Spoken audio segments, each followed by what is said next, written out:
शाजापुर में बहुजन सामाजिक एवं राजनीतिक संगठनों ने यूपी के हाथरस में हुए दलित युवती के साथ में गैंगरेप के पीड़ित को न्याय दिलवाने के लिए शाजापुर महूपुरा चौराहे से रैली का आयोजन करते हुए शहर के प्रमुख मार्गों पर होते हुए जिला कलेक्टर पहुंचे हैं, जहां पर उन्होंने तहसीलदार को ज्ञापन सौंपा है एवं ज्ञापन में मांग की गई है कि पीड़ित के परिवार को 1 करोड़ रुपए राशि एवं परिवारों में एक व्यक्ति को शासकीय नौकरी दी जाए एवं दरिंदों को फांसी के साथ ही दरिंदों का सहयोग करने वाले व्यक्तियों पर भी कड़ी से कड़ी कार्रवाई की मांग भी की है। नमस्कार साथियों, जय भीम। सम्मानित साथियों, आज जिस प्रकार से शाजापुर में बहुजन समाज आक्रोश रैली के माध्यम से बहुजन समाज के लोगों ने अपनी एकता और अखंडता का परिचय दिया, साथ ही जो उत्तर प्रदेश के अंदर जो हाथरस में जो हमारी बहन के साथ जो घटना हुई है, उस घटना के विरोध में आज हमने महामहिम राष्ट्रपति महोदय के नाम यहाँ पर ज्ञापन सौंपा। साथ ही चारों दरिंदों के खिलाफ हमने सजा के रूप में फांसी की मांग की। सम्मानित साथियों, आज जिस प्रकार से मुझे एक शर्म की बात में कहने में आ रही है कि आज जिस प्रकार से आपने सुना होगा कि निर्भया कांड जब हुआ था, तो निर्भया कांड में इस देश की जो बेटी थी, उस बेटी के लिए हमारा पूरा बहुजन समाज भी सड़कों पर आ गया था। उस समय हमारा बहुजन समाज भी सड़कों पर आ गया था, परंतु आज हमारी बेटी के साथ में इस प्रकार का अन्याय अत्याचार हुआ है। कहाँ गए वो हिंदूवादी संगठन, मुझे ये बता दो। क्यों आज वो संगठन सड़कों पर नहीं उतर रहे हैं, मुझे ये बता दीजिए। आज उन संगठनों को भी मैं कहना चाहता हूँ कि यह बेटी किसी विशेष वर्ग जाति संप्रदाय की बेटी नहीं थी, ये भारत देश की बेटी थी। इसलिए हम सभी को मिलकर हम सभी ये बताएं कि बहुजन समाज के जितने भी सामाजिक संगठन, जितने भी राजनीतिक संगठन हैं, समय आ गया है साथियों।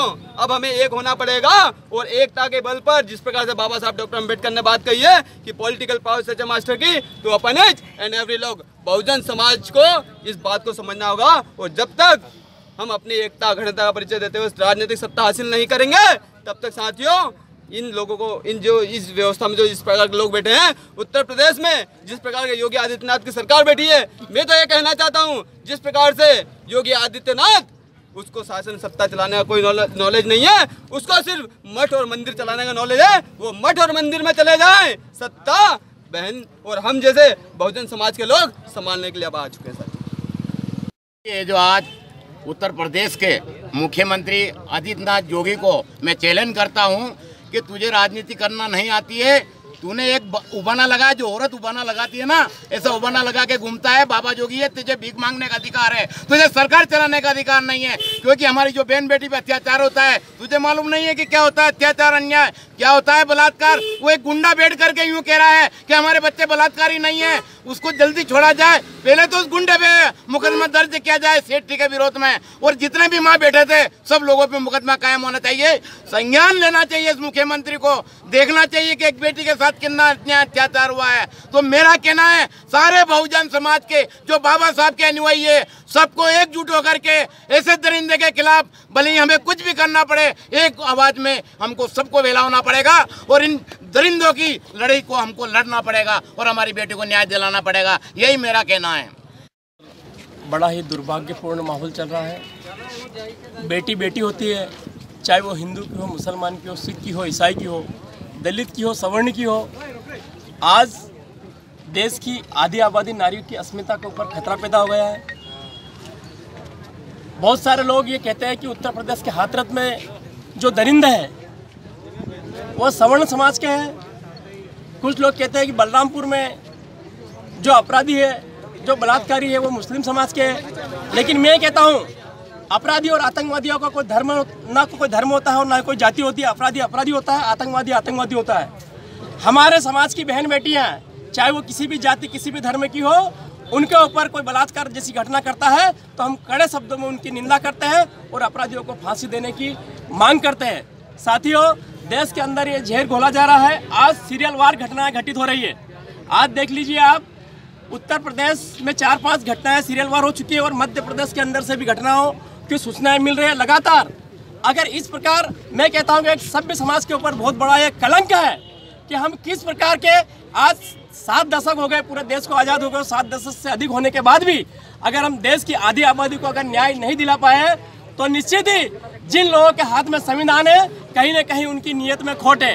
तो मैं भारत सरकार से और न्यायपालिका से ये विनम्र अनुरोध करना चाहता हूँ कि देश की आधी आबादी के सुरक्षा प्रदान करने के लिए इस प्रकार का कानून बनाया जाए कि भविष्य में इस प्रकार की कहीं भी कभी भी किसी प्रकार की घटना घटित ना हो। मैं ऐसा विनम्र अनुरोध भारत सरकार से और माननीय सुप्रीम कोर्ट उच्चतम न्यायालय से विनम्र अनुरोध करना चाहता हूँ, वो स्वतः संज्ञान लें और जो अनुसूचित जाति की जो बिटियाओं के साथ जो घोर जघन्य अपराध हुआ है उसके लिए फास्ट ट्रैक कोर्ट में मुकदमा दर्ज करने के साथ ही अनुसूचित जाति जनजाति ट्रायल स्पेशल कोर्ट में भी मुकदमा चलाया जाए।